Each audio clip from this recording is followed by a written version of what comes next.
Hello, War Gamers, and welcome to the Drop Podcast, Episode 3. This is Inquisitor Nathan here, and I am here with Jake Dent. Jake is here with me today to talk about the narrative campaign that we're kind of want to see implemented or want to see done at the local game shop, Hoffy House Games. And we're going to talk a little bit about that and sort of what maybe the backstory is. He's been writing scripts and things for that, so we're going to get into that, and it should be some really cool stuff to talk about. We've got quite a few things on the agenda here today to discuss. Of course, let's see, FAQ, or a lot of information has dropped about 8th edition, so we're going to have some stuff to say about that. So, Jake, say hi to the people. Hey, how's it going, guys? Hopefully we cover a good couple of talking points here for narrative campaign. It's definitely a work in progress. Got a good couple of pages here for like base rules and everything like that, so it might sound a little unusual, but I don't think it's too confusing there. And then 8th edition. Oh man. Yeah, so all right, so about 8th edition. So the FAQ dropped, and I shared the FAQ on the main Facebook page, and what I originally did, and I didn't do this to just be like, oh yeah, like this is just my inside information, but I copied and pasted the link, the direct link, and then put it on the page so that people would just readily see it. That people are lazy, and when you design, they are, right? So when you're designing websites, you got to design it with in mind that people don't even want to click where you want them. Like, they don't want to do 2 or 3 clicks. They want like instant access. So I'm like, I'll just copy paste it, put it right on there, and I shared it to the group, and opinions were wide and varied. I think it all seems fantastic. I'm really optimistic about everything. But also, I've been only playing the game since December of 2016, and already have 9 armies. God help me. Jesus. Right? That's just ridiculous. But I need help. But yeah. But I haven't been playing the game that long. But I've only known a Games Workshop that is a caring Games Workshop. I've only known a Games Workshop that is involved with the community, because I went to LVO and everything else. They've been there, they've been active. They've been doing this Twitch stuff. They've been talking to me. We got to do the interview with Duncan Rhodes. That was fantastic. We got to talk to Eddie from their media team.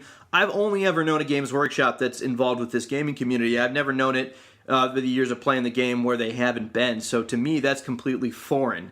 So I understand, why some people would have frustration or misgivings. But all the information that I saw for 8th edition looked awesome. I think fantastic. Well, myself, I've been playing since roughly around like 5th and all of that, so I'd never say the Games Workshop, addressing the original point you had there, I would never say Games Workshop did not care. I think they generally cared for a customer basis, and that's cool and all that, but I was never much into the forums the last few years, or big on the community discussion until the last few years. I'd say like 2-3 years roughly. So, being one guy that just went to the game shop, just picked up the books and everything like that, you kind of get that feeling maybe the last couple of editions they might have alienated some stuff, which, for some armies they did, but at the same time, I'd like to think they cared, but this kind of like community push they're doing on this 8th edition rule. One of the rules one of the points when you put up that link, which was good, good link directly to the page. Let's kind of interpret it how we will, whatever. Thank you. Yeah, but I like getting thanked for sharing news. Oh, bitch, I'm here for you. Don't worry. But back to the point there. What I was thinking of. What were we just talking about? We were talking about. You said that you don't think Games Workshop necessarily hasn't cared. That's right. Okay, right. So thank you very much. So Games Workshop, I don't think they necessarily haven't cared, but with what I'm looking at with the new edition release and what you were, the rules you put out there and everything, I like the community mention they put there. Modern era, we see that from a lot of game companies. We love the community, we see what they do and everything. So that point specifically, I like to see how they handle that. They're telling us. They're telling us in this that they've taken our opinions to chest, and they're going with it. And that's great. I hope they do. Right, which we saw kind of the point they addressed where they were talking about army points. And they're addressing army points where they're going to keep a point system. Everyone kept saying, they're going to Age of Sigmar, they're going to Age of Sigmar. They're not going to freaking Age of Sigmar. Stop saying that. If you're saying that, no holds barred, straight up, you're kind of stupid, okay? If you're saying they're going to Age of Sigmar, no. I wouldn't go super stupid. I mean, Yeah, but they're taking the good points of Age of Sigmar and they're putting it into 40k because Age of Sigmar was a dying game. True. It wasn't selling. Well, it was fantasy battles at that time, but you know, Yeah, same yeah. difference. Sorry, I wasn't trying to be. I douched out on Warhammer fantasy. Warhammer fan. No. Correct me by all means. I'm not gonna like Bill O'Reilly cut his mic off. He got fired. That was funny. Anyway, so sorry, we're getting sidetracked. We do, we can. But yeah, no, I think that with the whole like fantasy and the changes to that, I almost kind of think in a way that they were doing that as a sort of test to see what did work well, and then poured it over into 40k. Right, because and they can do that. They can afford to do that because it was a dying game. It was not a real big selling game. That's true. So they had to do something to make it to adjust profit wise. And I did get to play a demo game of Age of Sigmar. Have you ever played Age of Sigmar? No, actually I haven't. It's pretty damn fun. Is it really? It's fun. Okay, it's fun to play. Now I haven't touched it because of the lore. I'll be honest with you. It's not the rules that have bugged me about it, but like the whole like. We're different spheres of like destruction. I think that's kind of stupid also. That's what drove me away. I mean, lore like that will drive me away from your game. No offense, Games Workshop. Thank you for, taking my money, but lore Thanks for taking my money. But lore at the end of the day will kill it for me. Which, I mean, going into one of the points we're talking about. Lore will kill. You mean if lore is bad, it'll kill for you? Yeah. Not like you put lore in a game. How dare you? I'm not buying your game. I don't want to name my elf. No, I don't mean it like that. But I mean, bad lore will. I mean, bad lore. Yeah. I think because I get it. I mean, if you're doing the points, you're doing the power gaming, it makes sense, right? Mm-hmm. You don't give a shit. It's like, hey, cool. This dude's worth this many points. I don't care where he's come from. He's in this game. This point, I don't care. But I mean, for like narrative lists and that. We're going to be like a 20-minute tirade right there, so I'll hold off on that for a second. But like narrative and lore lists, like bringing that into it where it's viable is, I love it. Like I absolutely love it. I think it's great. Mm-hmm. I think keeping lore intact and allowing you to actually be able to fight other lists in a narrative sense without it being like just a fluff list versus OP gamer whatever weeaboo bullshit list. That's great. Weeaboo. What's an example? The 3 Riptide wings, the Riptides and the Riptide wings. Is that a weeaboo bullshit? One Riptide is weeaboo. You bring 3, you're a jackass. That's the one thing we don't agree on. You and I is those. Hey, look. Riptides. I'm fine with what anybody ever wants to play as long as we agree what the game's going to be. Fair. So you can bring whatever you want, play whatever you want. If you want to bring a Riptide wing against me, fine. But I want to be prepared, or like, I want to have an army that is going to be equal that. And to a point to that, if you go to a tournament or a competitive event, it's expected to be that way anyway. Yeah, but they have that 3-tiered they're talking about though, and that's which is great. And that exactly. We're the kings of Segway right now. Holy shit! That was like one mind, like kings of Segways. So 3 tiers. 3 tiers on the FAQ. They said they were going to have narrative play, open play, and then matched play, which is going to be like I think that. I want to see a real bridge between the competitive and the narrative gameplay. And the ultimate goal for us is that, I want to be able to shoutcast both. I want to be the guy who's out there talking to competitive players, interviewing the competitive players, and doing a shoutcast for a competitive 40k match. Maybe bringing some ITC over here to the Midwest, to Northeast Ohio. That'd be great. Yeah. But also, I want to open it up and make the narrative side just as big. So my dream or my sort of goal would be at LVO would be to go there and have something a stream is fancily set up and a team of people who are there to help me instead of just being myself running around it like a chicken with my head cut off interviewing people, that we could have something like that for the narrative guys and what they did at the LVO. I think that'd be super, super awesome. And I think doing a con and seeing something like that here would be something to do as well, because 40k is growing, gaming in general and gaming media is growing in general. It sort of ebbs and flows, I think, but it always is growing and it always is getting bigger, and I think there's a lot of room to do that with. And this 3-tier system they've come up with, the open play, where you can just casual game, bring whatever you want to that open play game. That's really cool. And the fact that the core rules are free, I mean, they've made so many good decisions on this 8th edition that I just, I'm just gushing all over it, and people are like, who are kind of more old school are like, you're just ridiculous and naive. You naive little person. You know, something's gonna happen in this edition, and like people are mad How dare because you have different thoughts than we. Yeah. Well, I mean, I guess that's the internet, but like. Fair. That's fair. You know, like people, a lot of the complaints that I saw were people complaining about they bought these Tau books that I guess are less than a year, like the Montka book and whatever, like those books. Would that be Eldar or the Monkai? Because that's what they call humans. No, it's it's supposed to be Tau, Monkey. it's Montka. Oh, really? Yeah, pretty because sure. the Eldar are Monkai. It's MON like apostrophe KEIGH. Yeah, no, it's not that. It's like Montka. Because it's a joke on monkey, because we're a bunch of fucking monkeys. You get it? Like, okay. You never got that? Like, No. Really? Is that what it really is? Like? Yeah, no, that's what the human term from Eldar is Monkai. Oh, it's supposed cool. to be monkey. I Because get we're a it. bunch of fucking monkeys. We are a bunch of fucking monkeys. We are a bunch of, and it makes, I don't know, that crack. I hate the Eldar. But Welcome to the Drop Pod Squad. Evolution's real. Yeah. Deal with it. Deal with it. Science, bitch. You can edit that out. That's Science, bitch. No, I'm keeping science, bitch. all right, cool. We can keep Yeah, science, bitch. this is our podcast. We can say whatever we want. That's fair. So what's This should be 40k After Dark. Isn't that what you said about Blood Bowl when we recorded that game? Oh, speaking of Blood Bowl, I'm sorry. I don't mean to make a big segue here in the middle. No, that was actually the opposite of a segue, but go ahead with Blood Bowl. I hate you. You're right. Sorry. So I'm gonna do a plug. Bitch. For Super Blood Bowl Sunday that I think he's gonna record. So if you listen to this before next Sunday, so this upcoming Sunday would be what the not the 30th? Would it be the 30th? Oh, yes. I think it's the 30th. It's something like that. I'm off the 28th and 29th. That's Friday. So yeah, it'd be the 30th then. So Okay.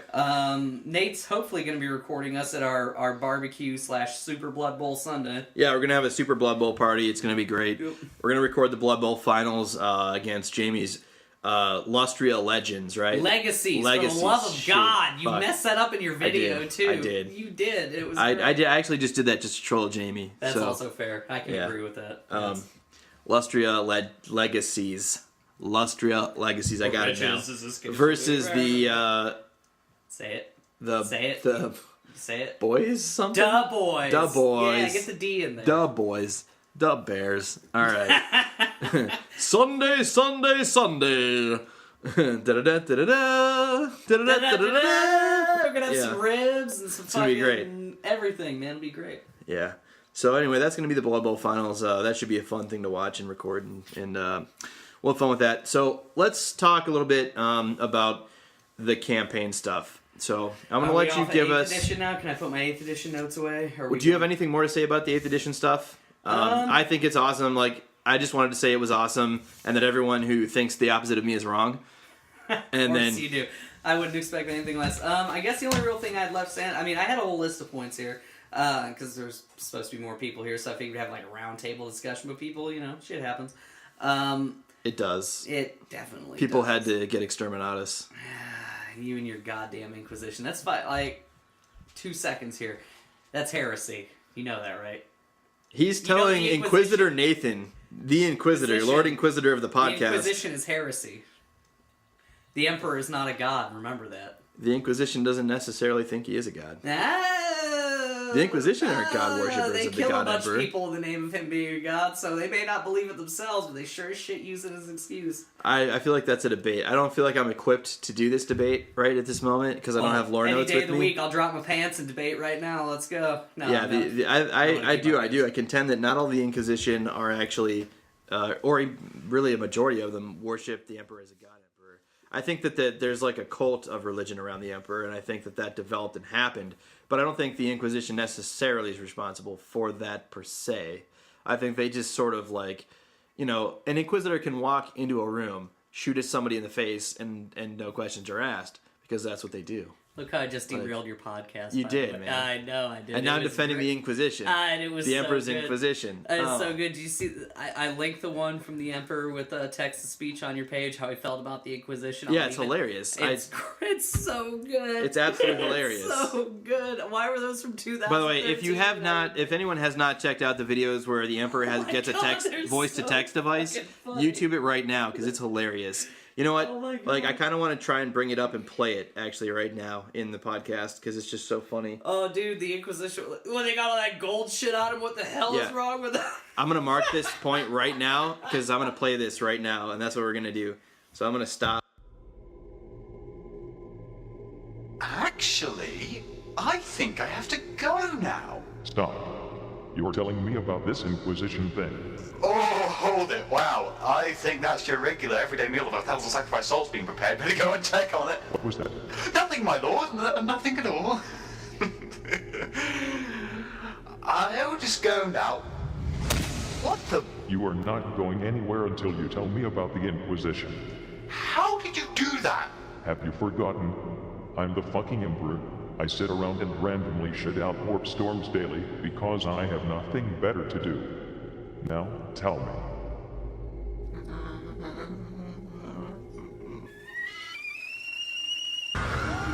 Why are there so many monsters? I think I shat out at least 5 warp storms during that presentation. Really, what the fuck have you all become? Labor camps and sterilizations? Murder millions over bare superstition? Excommunication of actually loyal Astartes? Have thousands of imperial planets and its valuable assets destroyed because some bypassed with barbed wire and accidentally summoned a demon or two. Be painfully hypocritical and use Xenos and demonic weaponry in aid in order to carry across my will. Use techno-monkeys. But, my lords, the Inquisition's work has saved mankind on numerous occasions. Like during the High Fleet Leviathan crisis, where the Inquisitor known as Cryptman stepped forward. The Tyranids, which he had previously named them, had managed to outmaneuver the Imperium, but thanks to Cryptman, their threat was abolished. He had managed to have a Magos concoct a poison against the Tyranids, which they then managed to defeat them entirely with. Am I gonna have to start writing a list over things I don't know what the fuck you are talking about because what in the balls are a Tyrannid? Right. It's kind of nasty. But still, it was quite heroic of him. And how much did this threat cost to abolish? Well, let's just say he didn't have the luxury to count the cost. Anyway, there was also one time during the First War of Armageddon where the Grey Knights helped the Space Wolves fight off a demon Primarch. Please don't get oversensitive about the Primarch thing. I really don't need more of this. Now you are bringing up those fucking Grey Knights again, with that stupid-ass baby carrier Dread Knight thing. My inexistent eyes are still sore from seeing that abomination. Yes, but truly the Space Wolves received great aid from the Grey Knights in their battle. And then what? What do you mean? What happened after the battle had ended? Well... The Space Wolves kind of wanted to save the survivors of the war, but the Inquisition sort of wanted to put them into labor camps and sterilize them and have them die off, which the... Space Wolves didn't really like that much, so, Well, there was a Cold War, and the Grey Knights betrayed the Space Wolves, and some shit happened, but that isn't important. Because, well, one time the Grey Knights stopped a bloodthirst for using an ancient, very dangerous technology known as the Blood Tide from destroying a world, and it was truly glorious. And then what? Oh shit, they killed a massive amount of innocent sisters of battle and adorned their armor in their blood, but... Just fucking stop.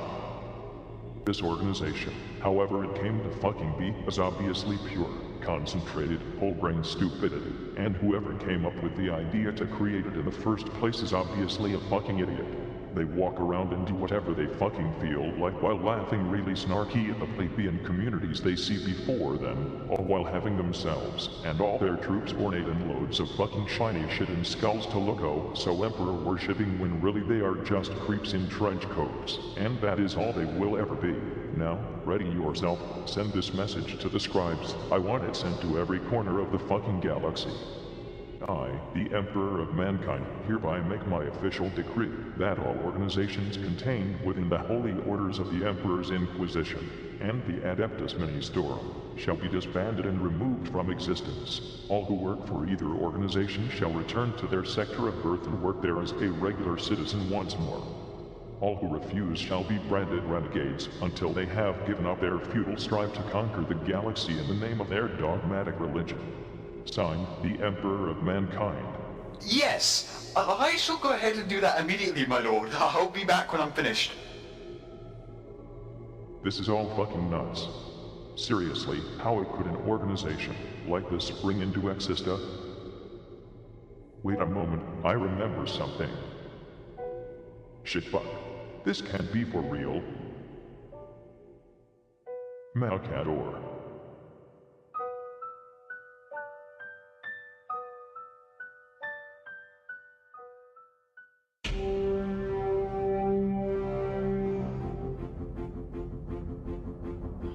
Lord Inquisitor Fyodor Karnas. What is it? Do not waste my time. I'm very busy initiating exterminatus on this mining world, but not giving me the shiny shit we need. Seriously, we can't have our soldiers walking around without the blame. A very important message has been sent to you directly from Holy Terror itself. What is it about? Here, read it.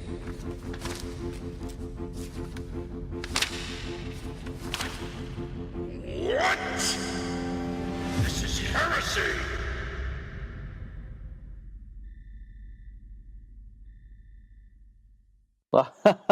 That's good stuff. All right, Jake, go ahead and tell us about the campaign. Assume out of contact for 200 years. So warp storms are starting to recede. System has about 8 habitable planets, or 8 planets, 3 of them habitable. 2 of them had hive worlds, 1 of them had manufactories, and the other was an agri world. So the Cepharius Prime, which is where the 3 main manufactories are all STC pattern capable manufactories. In other words, if any of you Mechanicum Imperial nerds out there just started fapping your asses off, because that's exactly what that means right there. Let's face it, it's like, oh shit, you can make STCs? So what I'm saying here is that's kind of how the Imperium, I imagine, be handling it. So in this system, though, because it's been about 200 years, we're rocking like 4 or 5 generations of people that have not talked to the Imperium at all, whatsoever, know the Imperium specifically from in the planet system and what they've been fighting, and they've been fighting Chaos Cultists, essentially, since these warp storms popped up. So the way our setting's going to start is, you've got essentially 3 prime planets, a couple of moons, that are being fought over by Chaos Forces and Imperial Loyalist Forces. So PDF, Planetary Defense Forces, and some Imperial Guard Regiment for the sector that is still in there. And they've been fighting again for 4 or 5 generations. So most of these people have like grown up in this war, specifically on one of these 3 planets. So when this warp storm clears, that's when the Imperium sends in, a fleet to investigate. I mean, it's on the edge of the Ultima Segmentum. They're going to know when the warp storm goes away. People have probably been watching the sector like a hawk for 200 years, just waiting, if you will. So it's going to start with as I said, Chaos Forces, Imperial Forces with PDF Loyalists fighting each other with an Imperial fleet coming in to investigate. That'll be like a first turn of it, which is going to be the Inquisition coming in. That's right. That's goddamn right. Yeah, that's goddamn right. So you have the He's going to cheer that I lose, just so you're aware. Oh, fuck yeah, I'm going to cheer that you lose every day of the week. Quit distracting me. Quit tapping the table. I'm going to tap the table till you shut up. Regardless. So, shit, where was that? Okay, anyway, so Inquisition's coming in. They're going to bring in some Imperial Guard forces. We got a buddy of ours named Brian, who's probably going to be with that initial deployment. He talked about it a lot, so I mean, I figure why not? He grabbed it first, let's be kind. Doing like an Imperial Fist, like 10-man squad or like 150 points coming with it. Just it's a recon fleet. It's there to just check out what the hell's going on. But AdMech's coming because it's like, well, there's STC pattern manufactories there. We definitely need to know what's up. So they pop into region, and it becomes pretty obvious very quickly what the hell's going on, as they notice, like, half the planet murdering each other and half of them are sacrificing people left and right to dark gods. Fairly obvious, setting. Heresy. Yeah, exactly. Right off the bat. They're like, oh shit, this is like Exterminatus. You can't perform an exterminatus on STC-capable manufactories. Oh. So that's... Yeah, because when you first pitched this idea to me, I'm like, why don't we just exterminate it? And that's where I shot you down. Like, yeah, really? Is the Imperium going to be like, let's wreck 3 of our manufactories on one planet? Are you crazy? I mean, the Inquisition might, to be fair. Yeah, that's because the Inquisition are a bunch of psychos. That's why. Oh my god, you looked at that plant wrong, and it might have a face on it. Burn your whole planet to the ground. Could be chaos. Yeah, dude. That's Xenos. Scum. That plant is Xenos scum. Yeah, when the Inquisition works with Xenos and uses their Burn artifacts. the witches. They use demon artifacts, too. Let's not forget about that. Anywho, what is with you in this shit? I know you love the Inquisition. So anywho, what this is going to be is it's going to be a campaign. It's going to use planet strike tiles, which are pretty much hexes. So we're going to be doing a campaign that's literally a military campaign over a whole sector. Yes. Fleets will be involved. Planets will have millions of combatants murdering the shit out of each other. You'll be able to take over manufactories. You'll be able to take over, planetary defenses, spaceports. I just actually added spaceports today, and it's a really cool tile enhancement. I'm pretty happy. Nice. Yeah, it essentially, we'll do the rules some other time, because I got fuckload right here, if you will, right now. But yeah, I mean that's pretty much the basis of it. It's fighting over 3 planets with a couple of moons, factions involved. I'm gonna just keep this simple because I could ramble on this for like 2 more hours. I'll be honest with you. Is gonna be essentially Imperium, Chaos. Tau will be showing up because we're on Tau space. They're actually gonna be one of the starting factions too, like in space on Act 1. We divide the campaign turns into acts because Shakespeare's. Great, well, and now I want to mention to that too, like and the goal, and I kind of talked a little bit about this when the sit and chat, when I was doing the sit and chat video, I mentioned that we wanted to kind of have like sort of an RPG-esque element to it, right? And we're Jake and I both role play, we both play D&D and Pathfinder and all that stuff. We use the whips and chains, kids. Oh yeah, we do. Oh, lube. Sorry. Anyway, that got homoerotic fast, but yeah, so. Anyway, we got a lot of experience with role playing, and actually, he's a theater guy, right? You're a theater guy. I wouldn't call myself. I mean, I did theater for 4 years in high school. It doesn't make me a theater guy. Well, I mean, it just means I hung out with theater chicks. But yeah, so we want to add sort of an RPG-esque element to the game, and sort of an acting element to the game. Act out your role. It's always awkward for me when I want to sit down to D&D and I'm like playing my character, and someone sits down. They're like, well, what do I do? Well, I guess I go over here. I guess, I'm gonna do that. Or they just act like a normal person, whereas I'm using the voices. I'm I'm standing up and making motions, and I'm straight up Mr. Theater. Yes. I turn into Patrick Stewart when I RPG. I go all out. Engage. Mr. Wolf. Oh, Jesus Christ. But no, so anyway, we want to add that element into the game. I think that's going to be really cool, and I want to add that element into the game because I think it'd be also interesting and cool to film it that way. Exactly, dude. Like I was telling you, we got a script laid out for one of the scenes of some Imperial Guardsmen that might have allied with the Tau coming in, which I'm going to call Kuz Vera because you're a dick and I don't care. It's Guvasa. I'm pretty sure it's Guvasa. It's Goose Vera. I'm saying it's Goose Vera. Oh, and just while we're on pronunciations, it's Custodes. I asked Games Workshop. Custodes. It's not Custodes. Screw you guys. Who the hell would say Custodes? I don't know. Somebody on one of the videos was like, "Stop saying Custodes. The E is pronounced. The E is pronounced." Tell them stop speaking English. Who gives a shit? Yeah. But damn it! I just got distracted again with your nonsense. Man, you really do have a distractable brain. No, I have a horrible short-term memory. I've done a fuckload of drugs in my life. Oh, dude, it's retarded. I have not the best short-term memory for multiple reasons that involve college. So, I will remember something I write down 5 fucking years later, and I will forget something I wrote down 2 minutes ago. So that's why I keep forgetting everything you're telling me. If you really want to know, way to make fun of my not real handicaps. I don't know why the hell I'm getting offended. So, anywho, shit. Again, what the fuck were we just talking about? We were talking about the campaign, how we want to add RPG-esque elements to the campaign. Oh, that's right. And how we want to film the campaign in that vein. And I was talking about the one scene I had where it's a guardsman whose kids went Goose Vera, and that's what threw me off. Goose Vera, that it's argument. Not Goose Vera. It's Goose Vera. It's Guvasa, but I don't give a continue. Shit. It's Goose Vera. I'm Imperium. They're Tau. Who cares? They're dirty. Very dirty. As Inquisitor, I would agree with you, but I also play Tau, so I also cannot agree with you. What the hell is wrong with you? I'm an enigma.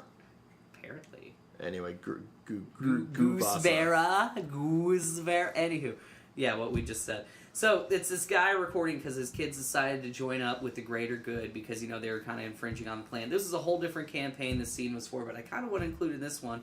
So it's a very sad father figure talking directly to a picked recording, if you will. I'm going to keep tapping the table. I don't care how many times you keep giving me the hand signal.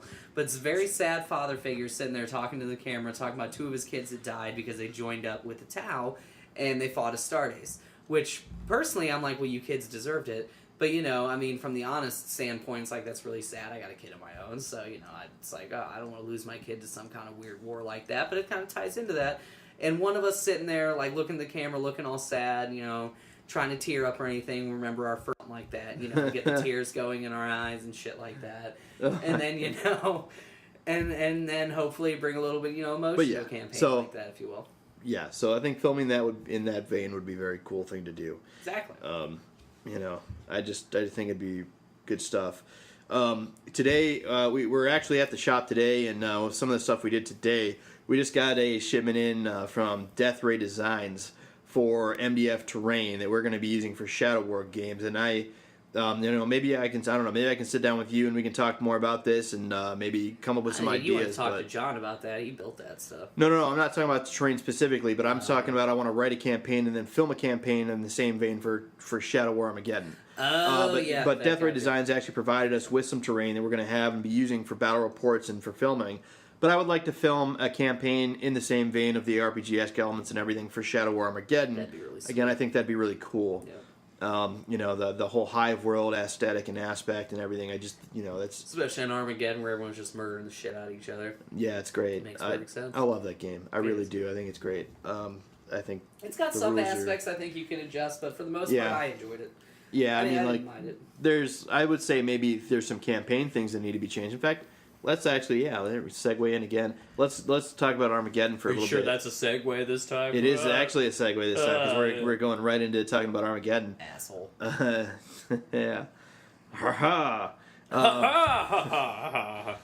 But yeah, with Shadow War, I would say with the campaign. So with the campaign in Shadow War Armageddon, you can choose how many Prometheum caches you want to end the campaign at. But typically it's 15 Prometheum caches, and then every person who gets 15 wins the campaign. Now, you can adjust that down. I would say when you're equipping or sort of re-equipping or re-equipping your team in between campaign games, I want to run a campaign where it goes sort of like the Necromunda style, where the stuff like red dots and photo visors are rare kit. Because in Necromunda, that stuff was rare and it was hard to get. Necromunda, I don't think you had orcs or space marines, though, if I remember right.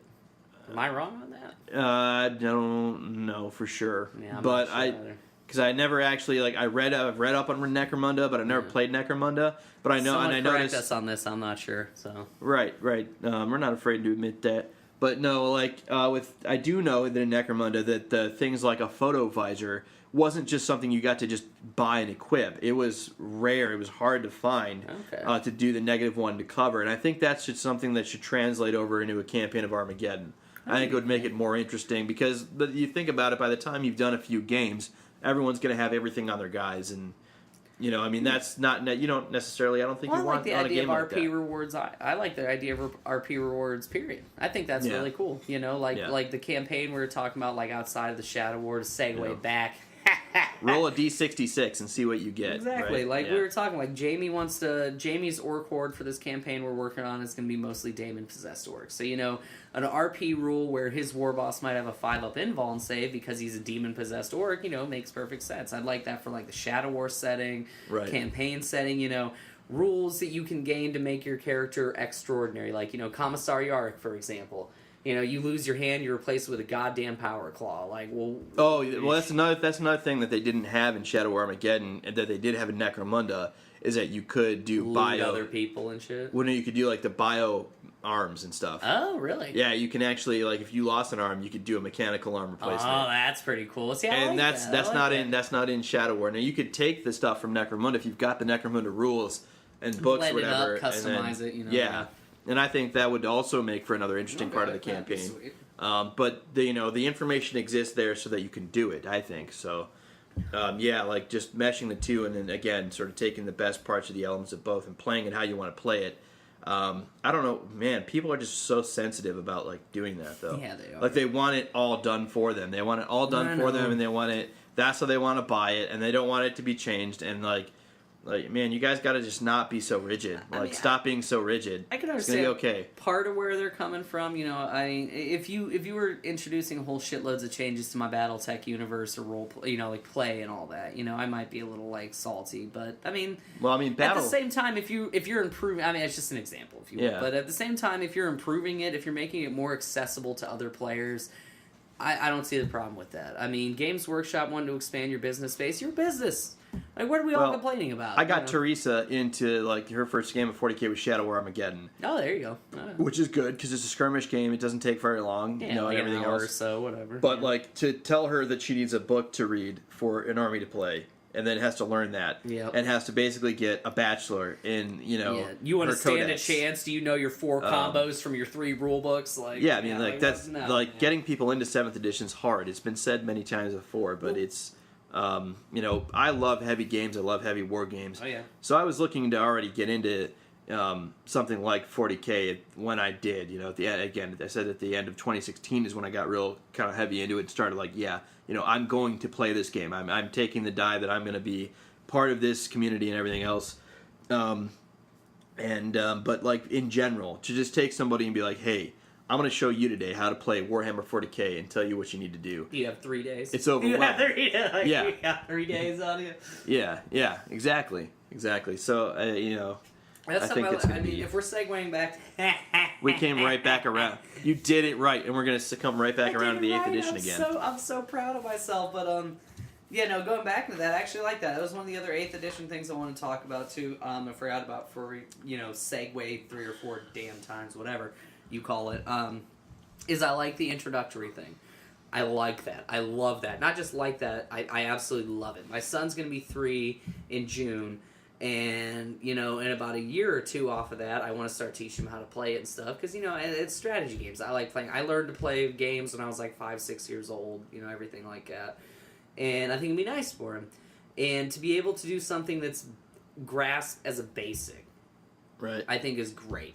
You want advanced rules on top of it, but I look at it like playing like Axis and Allies. Like, you've got your basic way of playing Axis and Allies, and then if you buy the certain edition, it's got that crazy extra rules in the back book where, like, American bombers are sweet, and, Soviet Union can move its manufacturing back, Germans can produce extra tanks, stuff like that. I don't know if I've got that version, to be honest. I think it was Westwood Games or something like that did it. I could be wrong. No, I think mine's the American... Oh, no. Whatever the most recent version is. I bought it in, when did I buy that kit? Like 05, 06, I think. I got it out of Land and Cranon Comics. I don't think they exist anymore, do they? They do not. Land of Cranon sadly went under years ago, actually. Oh, I love that place. They're all right. One of the people I went to school with called it Land of Crap because they were always dissatisfied with stuff that they did not have. But I always went into there. I went in there during high school, and I actually got the Mech Warrior. That's where I bought the Mech Warrior minigame stuff. Yeah. Oh, BattleTech. You're right here. It wasn't BattleTech. It was Mech Warrior 2, actually. As a minigame? As a minigame. What fucking heresy is that? Dude, it existed. No. The tabletop is bad. Like, this is a whole nother podcast here, but the tabletop is bad. It was done by WizKids, I think. Oh, that's why. No, that was the clicking. That's different. Yeah. That's different. That was like the Hero Click set. Yeah. Whole different set, but we can rant on that one another time. But I liked it. It was alright. Like it? I mean, I played it for a bit. It was fun, but I mean, I grew up with BattleTech tabletop, specifically 2nd edition BattleTech tabletop, and that was my shit. And so, shout out to Hairbrain Schemes here. I don't know if we can do plugs like that, or Nate can do plugs like that. Yeah, but, do it. I don't care. Hairbrain Schemes, man, they did the Shadowrun video games, which are great. Shadowrun's a very clunky system when Catalyst did it, but... Oh, because I have the RPG downstairs, which is probably a Catalyst.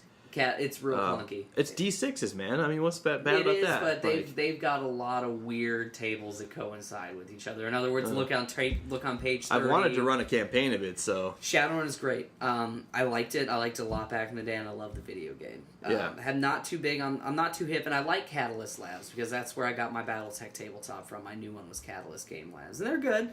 As I said, the rules just for Shadowrun, I don't know. They didn't blend too hell on me, but I liked it. But you like the cyberpunk setting and everything. I do like the cyberpunk, but I've always had ideas of liking the cyberpunk setting with more of a modern set, if you will. It's actually a D&D campaign I was working on writing about a year and a half ago. I'm still working on it now, and it actually might be a short story thing I'm working on, but the annoyances of dealing with a magic world and a normal world combined together. And not the annoyances of, like, I need to go into this dungeon and fight this dragon or whatever. But I'm talking, like... Isn't that what it is? Like, the Native Americans got all their powers back and... That's part of it. There's much more to it. But they're, like, the dominant...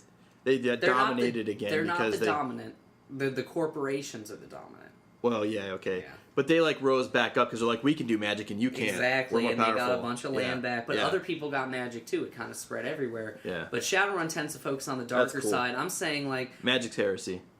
That's true. But imagine a story of, like a dude coming to inspect your meter at, like, the house for a wizard, where he has to go up and inspect a wizard's water meter and then tell him, hey, man, you're using too much water, you gotta shut this shit off, and the wizard just starts fucking with him with spells. The dude's just sitting on the front porch going, just come out here and talk to me. And the wizard's just fucking with him from behind a couple of illusions and dropping some rain clouds on him, going, I don't need to pay my water bill, I summon my own, motherfucker, Or, like, having to answer the phone call and troubleshoot like a dwarven rune when you're an That sounds like Harry Potter hell to me. I don't think I would enjoy that. Yeah, whatever. It cracks me up. I'm a muggle. I opt to be a muggle in this case. I'm not going to use that term at all because Harry Potter's cool, but I don't really like it. I hate Harry Potter. I'm not a big fan. I'm not a big fan either. We're gonna get roasted now. That's fine. Roast me on Harry Potter, but I say I'd like to see like someone try to collect like past overdue bills from a goddamn wizard and see how that shit goes on. Or even better, try to go to a mind flayer and pick up his electric bill and see how the hell that goes for you. Oh, mind flayer's electric bill. That's what I mean. But anyway, that was a long rant. Sorry. That was a long rant. All right, so I don't know what else we want to talk about today. But yeah, like we did the train. I talked about it again briefly on the Sit and Chat, but where I've been talking to Tony Myers at Hammerhead Games, doing some templates. So, guys, go ahead and check out Hammerhead Game for those templates. Check out Death Ray Designs. The Death Ray Designs does the MDF terrain. They're really, really good stuff, really cool stuff. We're going to have some of that featured, hopefully do a build and paint. And, we're going to keep updated. We'll do some updates where we're at with this campaign thing and hopefully get to filming that and doing that. So, yeah, I mean, that's pretty much what we got on the plate for us coming on up and what we're planning to do. And, everybody sound off in the comments and what you think and what your thoughts are about 8th edition. What we want to hear it, do the debates and... assault that like, share, and subscribe button, and thanks everybody for tuning in. We will see you next time on the next episode and on the battlefield. Jake, say goodbye to the people. See you guys. Bye.